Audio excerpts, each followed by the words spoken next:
Selamat datang di SPC Indonesia. Saya dengan Reza. Kali ini saya akan menjelaskan sekaligus mendemonstrasikan software dan fitur-fitur yang ada di Interactive Flat Panel ini. Ini adalah tampilan awal atau home screen dari IFP, dan yang fitur pertama yang ingin saya jelaskan atau demonstrasikan yaitu bernama eShare Pro. Sebelumnya saya ingin menjelaskan apa sih fungsi dari aplikasi eShare Pro ini. eShare Pro ini berfungsi untuk screen mirroring atau share screen, bisa juga untuk kirim file, kirim foto atau video, ataupun rekan-rekan juga bisa kirim beberapa dokumen-dokumen seperti PPT, Excel, atau apapun itu bisa melalui eShare Pro. Lalu aplikasi ini juga bisa berfungsi untuk share kamera dari perangkat yang dihubungkan ke Interactive Flat Panel ini. Lalu bagaimana caranya semua itu bisa terhubung? Semua itu bisa terhubung melalui jaringan nirkabel atau wireless. Jadi syarat yang harus rekan-rekan penuhi yaitu si perangkat IFP dengan perangkat device yang ingin rekan-rekan hubungkan harus satu WiFi yang sama dengan perangkat IFP atau Interactive Flat Panel ini. Oke, sekarang kita contohkan bagaimana cara menjalankannya. Pertama, kita klik dulu tombol WiFi yang ada di sebelah kanan atas. Kemudian pilih pengaturan jaringan lalu nirkabel, dan lihat di sini IFP ini terhubung dengan SSID bernama Hemat Pangkal Kaya. Begitupun dengan device yang saya gunakan. Device ini saya menggunakan handphone saya sendiri dan terhubung dengan SSID pun yang sama, Hemat Pangkal Kaya. Setelah diyakin untuk satu jaringan atau satu WiFi, jalankan eShare Pro. Dan ini adalah tampilan awal dari aplikasi eShare Pro-nya. Kemudian bagaimana rekan-rekan bisa terhubung dengan eShare Pro yang ada di Interactive Flat Panel? Yang pertama itu kita harus mengunjungi eShare App untuk mengunduh dan menginstal aplikasi klien. Bagaimana caranya? Ada di pojok kiri bawah saya. Kita bisa scan barcode tersebut. Kemudian dari barcode tersebut akan diarahkan ke sebuah link. Link ini yaitu link eShare App. Jadi rekan-rekan harus mendownload aplikasinya. Klik search, kemudian pilih device yang ingin rekan-rekan gunakan. Di sini saya menggunakan Android, maka harus pilih eShare for Android. Download saja aplikasinya, tunggu hingga selesai, kemudian install aplikasinya. Bila aplikasi sudah selesai, klik saja. Di sini terbaca eShare 6418. eShare yang ada di handphone saya sama dengan ada eShare yang ada di IFP. Jadi otomatis artinya device yang saya gunakan sudah terhubung dengan eShare yang ada di IFP. Pertama kita klik eShare 6418, maaf. Di sini terdapat beberapa tombol menu yang bisa rekan-rekan gunakan. Contoh yang pertama yaitu gunakan TV Mirror. TV Mirror itu fungsinya yaitu screen dari IFP ke si device yang rekan gunakan. Kemudian device ini bisa mengontrol si interaktifnya. Kita coba klik, gerakannya sama. Kita coba keluar menu, ke menu awal, tampilan keluar. Kita geser sedikit. Oke, si interaktifnya pun mengikuti apa yang saya gunakan di handphone saya. Kita kembali ke aplikasi eShare, sudah sama. Dan bila ingin keluar dari aplikasi fitur ini, tinggal klik pojok kiri atas tanda X, kemudian akan keluar. Kemudian fitur yang lain yang ada di eShare Pro, kita bisa pakai yang namanya share screen. Kita klik allow, maka tampilan akan ada sesuai dengan yang ada di handphone. Ya, tampilannya sesuai di handphone. Bila kita ingin keluar dari eShare, kita tinggal pilih masuk kembali eShare dan pilih stop sharing. Lalu pada menu di bagian bawah di HP rekan-rekan terdapat pilihan foto, audio, video, dokumen, kemudian kamera, lalu remote.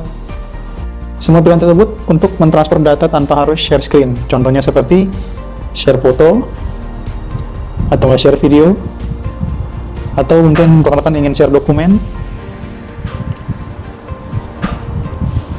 Untuk share kamera ini juga bisa, rekan-rekan bisa gunakan untuk sharing kameranya.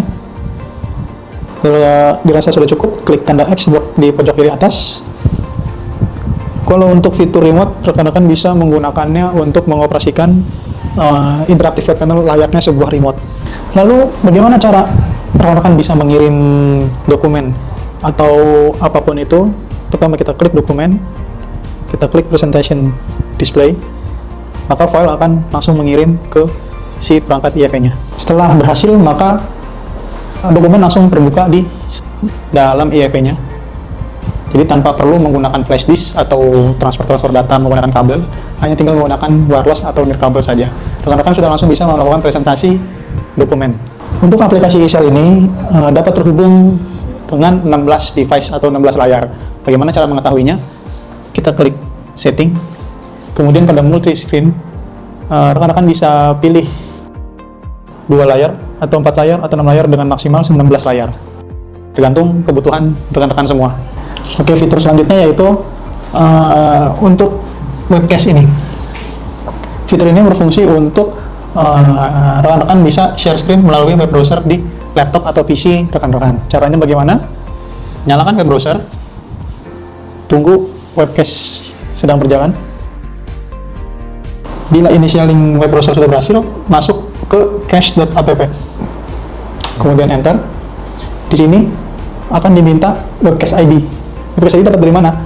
Rekan-rekan bisa lihat yang ada di bagian ini. Kemudian masukkan 635139 checking ID, connecting to server, kemudian klik izinkan. Lalu pada tab ini pilih jendela, kemudian pilih webcast, lalu bagikan. Maka interaktif flat panel akan langsung menghubungkan ke browser yang ada di laptop atau PC rekan-rekan. Ya, sudah terhubung. Dan layar pun sama screen-nya. Terus bagaimana cara untuk berhenti dari share screen ini? Klik tombol stop yang ada di tengah-tengah layar, akan langsung berhenti. Oke, untuk aplikasi iShare Pro ini cukup sampai di sini. Akan kita lanjutkan ke fitur selanjutnya. Ya, kemudian untuk fitur selanjutnya, interaktif flat panel ini juga berfungsi untuk menjalankan file dokumen atau file spreadsheet, atau bisa juga menjalankan file PDF, atau rekan-rekan juga bisa menjalankan file presentation. Caranya, rekan-rekan masuk ke aplikasi WebEd Office, kemudian klik tanda panah, dan di sini ada 4 menu yang bisa rekan-rekan gunakan, mulai dari PDF, spreadsheet, presentation, dan dokumen. Di sini saya akan mempresentasikan presentasi baru. Di sini ada template yang bisa rekan-rekan gunakan. Bila ingin menggunakan blank dokumen, rekan-rekan bisa pilih yang tadi, yang pertama blank kosong, dan di sini rekan-rekan bisa membuat presentasi baru dari awal. Rekan-rekan sudah punya presentasi dan ingin hanya mengedit, rekan-rekan bisa pilih ke menu terkini. Nah, di sini ada dokumen yang sudah terbaca oleh WPS Office. Kita contohkan presentation LED display, dan ini file yang sudah ada. Bisa langsung rekan-rekan melakukan presentasi, atau bila ingin mengedit, rekan-rekan bisa klik tanda teksnya dan edit, atau bisa juga untuk mengganti gambar, terserah yang semua rekan-rekan inginkan. Untuk menjalankan file cukup sampai di sini. Itu bisa menggunakan software yang bernama WPS Office. Kemudian fitur yang selanjutnya yaitu ada fitur atau software yang bernama Zoom. Zoom ini sudah tertanam di dalam IFP, jadi rekan-rekan hanya tinggal bisa menggunakannya aja tanpa perlu harus menginstal kembali. Pertama kita jalankan Zoom, kemudian klik masuk. Di sini rekan-rekan bisa masukkan email atau akun rekan-rekan yang sudah ada, atau rekan-rekan juga bisa menggunakan Google, Apple, atau Facebook. Di sini saya akan mendemonstrasikan menggunakan akun Google. Kemudian pilih akun yang sudah ada, scroll ke bawah, kemudian pilih allow, lalu luncurkan Zoom. Maka Zoom rekan-rekan akan masuk ke atau sign in ke akun rekan-rekan semua. Di sini terdapat 4 bagian. Yang pertama, rapat baru. Di sini rekan-rekan bisa memulai rapat, kemudian bergabung. Nah, di sini rekan-rekan dapat bergabung ke rapat yang sudah ada. Lalu jadwalkan, berfungsi untuk menjadwalkan kapan meeting akan dimulai. Lalu bagikan layar, itu berfungsi untuk men-share screen layar rekan-rekan semua. Ya, untuk aplikasi pengenalan Zoom Meeting sudah cukup sampai di sini. Kita akan lanjut ke fitur selanjutnya, yaitu AI Camera. Fitur tersebut berfungsi untuk close up pembicara berdasarkan suara ruangan, serta dapat juga menyesuaikan dengan jumlah peserta, tergantung dari pilihan pada pengaturan AI Camera. Lalu, bagaimana cara mengaktifkan fitur tersebut? Fitur tersebut ada pada pengaturan sistem. Klik setting pada panah di sebelah kanan atau kiri layar, lalu pilih pengelolaan perangkat. Pilih kamera AI, lalu aktifkan.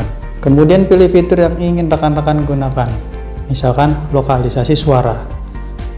Untuk fitur lokalisasi suara, kamera akan otomatis zoom ke arah si pembicara, lalu layar akan kembali normal bila tidak ada suara.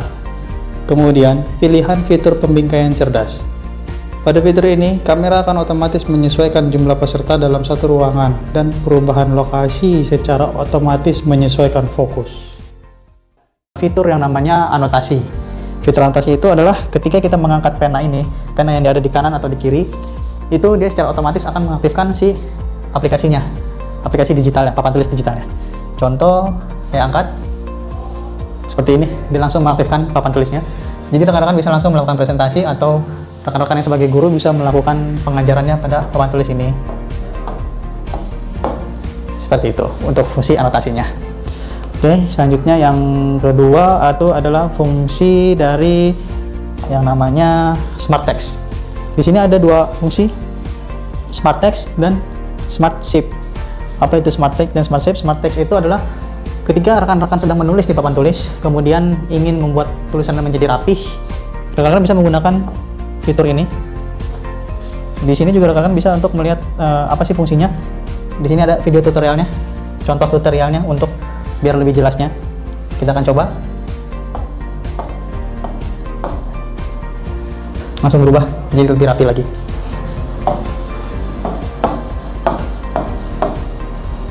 Ya, seperti ini contohnya.